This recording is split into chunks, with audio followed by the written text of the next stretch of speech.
كتبدا القصة ديال هذا الإنسان المبارك اللي الله سبحانه وتعالى ذكره في القرآن وذكره بالمعجزات العظام.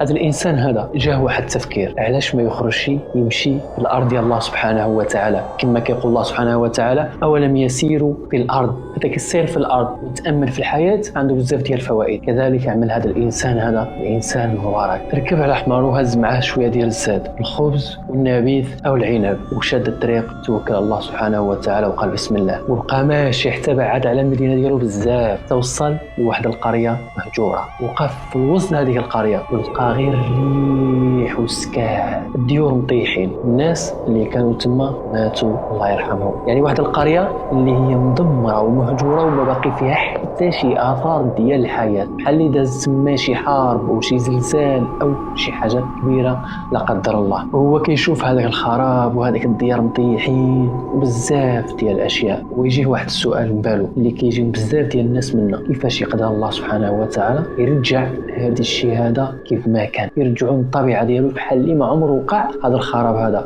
وبحال اللي ما عمرها هذه القريه هذه تدمرت، يرجعوا فيها ناسها ويرجعوا فيها ديورها. هذا السؤال كيجي بزاف منا ولكن بطرق مختلفه. بحال مثلا بعض المرات تشوف الحياه ديالك مرونه ما فيها ما ينتجاف، بزاف ديال المشاكل، الازمات، ضغوط نفسيه، القهر، مشاكل عائليه، كتقول محال ومستحيل الحياه ديالي تتعاوض او ترجع للحياه الطبيعيه ديالها. ولكن الله سبحانه وتعالى كيجيب هذه القصص هذه في القرآن باش يعطينا عبارة، ماشي كيجيبها باش مثلا غير يسرع علينا وصافي، كيجيبها نتمتعوا بها، لا، بل باش ناخذوا منها عبرة في الحياة. بزاف ديال الناس كيعتقدوا ان القصص في القرآن هي مثابة متعة فقط، شي واحد كيحكي لك خرافة وكتنوض وصافي كتضيع الوقت ديالك. لا، القصص راها عبرة وعندها بزاف ديال المعاني. هذا النبي كان اسمه العزير عليه السلام. اذا بسببه عاد نعرفوا ان الله سبحانه وتعالى قادر انه يبدل الحياة ديالك، وهذه الحياة كلها رأسا على عقب 160 درجة. فمن طرح هذا السؤال مع راسه وقال هذا السؤال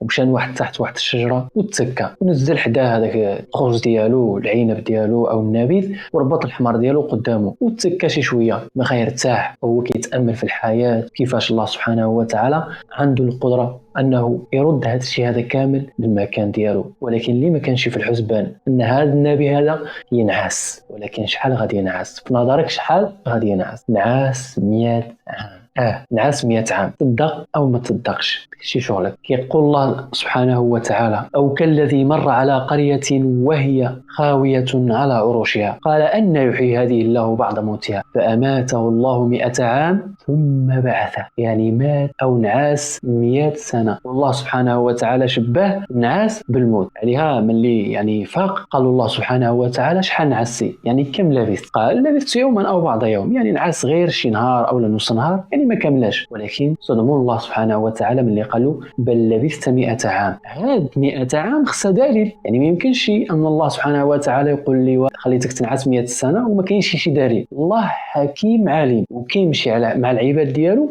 بالحكمة، وكذلك بالاساليب او المقادير اللي وضعهم الله سبحانه وتعالى، بالاسباب. يعني الله ما كيتعاملش معك بحال شي انسان حماق، لا، كيتعامل معك كانسان واعي وبعقله. يعني كيقول لك الحاجه وكيعطيك الدليل. فكذلك قال العزير: شوف هذاك الماكله ديالك اللي نزلتيها قدامك، كانت الخبز باقا كما هي، كذلك هذاك العنب او النبيذ باقي كما هو، ما تبدل فيه لا لون لا رائحه لا حتى شي حاجه. سبحان الله.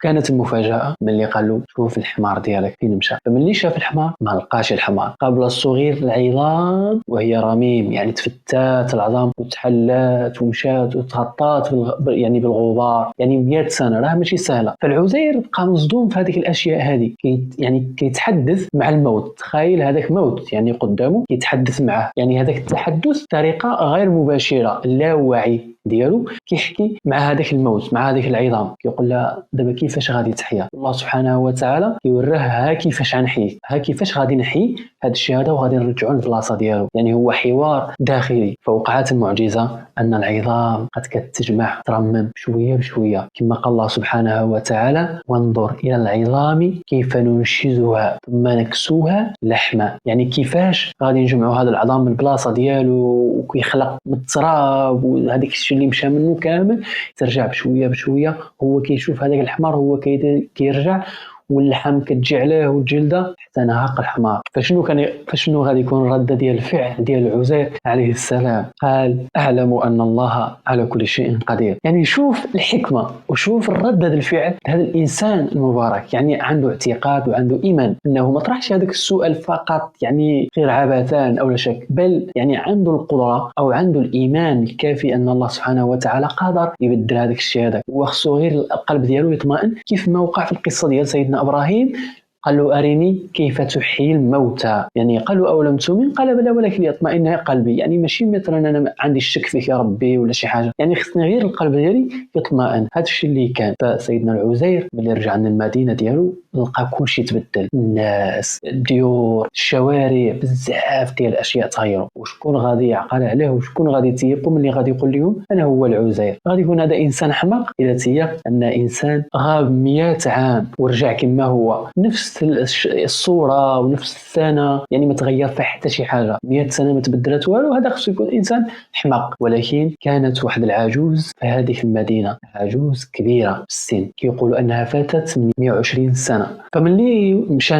فملي وصل هذيك العجوز لقاها عمياء، وهي الوحيدة اللي شافت العزير ملي مشى، وباقى عارفة الخبر ديالو هذاك النبي اللي هجر وما عرفوا حد فين مشى. إذا ملي قال لها أنا العزير، قالت كيفاش غادي نعرف أن أنت هو العزير؟ ديني شي دليل. فنزل يدو على العينين ديالها ورجع البصر ديالها بإذن الله سبحانه وتعالى، وبقات كتشوف. فملي شافت لقات هذاك العزير كيف ما مشى بنفس المواصفات، وكانت عنده واحد العلامة خاتم النبوة العنق ديالو فوق الكتف، فبه زادت تأكدت أنه العزير. فملي قالت الناس بقى عندهم واحد الشك، قالوا كيفاش كان غادي نعرفوا اللي انت هو العزير؟ غادي ترجعنا التوراة كانت يعني تمحات وتحرفات، وقع فيها بزاف ديال الأمور، وكانوا دازت واحد الحرب تما وتبدلت شي أمور والتوراة بقات كتحرف. فالعزير كانت عنده واحد التوراة مخبية، فمشى جبدها. أو قالوا بعض العلماء أنه يعني ذكر هذيك التوراة وملاها عليهم كيف ما هي وما كتبوها. فكذلك اليهود واش غادي يآمنوا؟ واش غادي يخلص الإيمان ديال الله سبحانه وتعالى؟ اليهود كما كتعرفوا عنده بزاف ديال المواقف في هذه المسائل هذه. دازت الأيام وقالوا بلي أن هذا العزير هذا هو ابن الله، حيتاش وقعت هذه المعجزة هذه. اليهود ملي كيشوفوا شي معجزات بحال هذه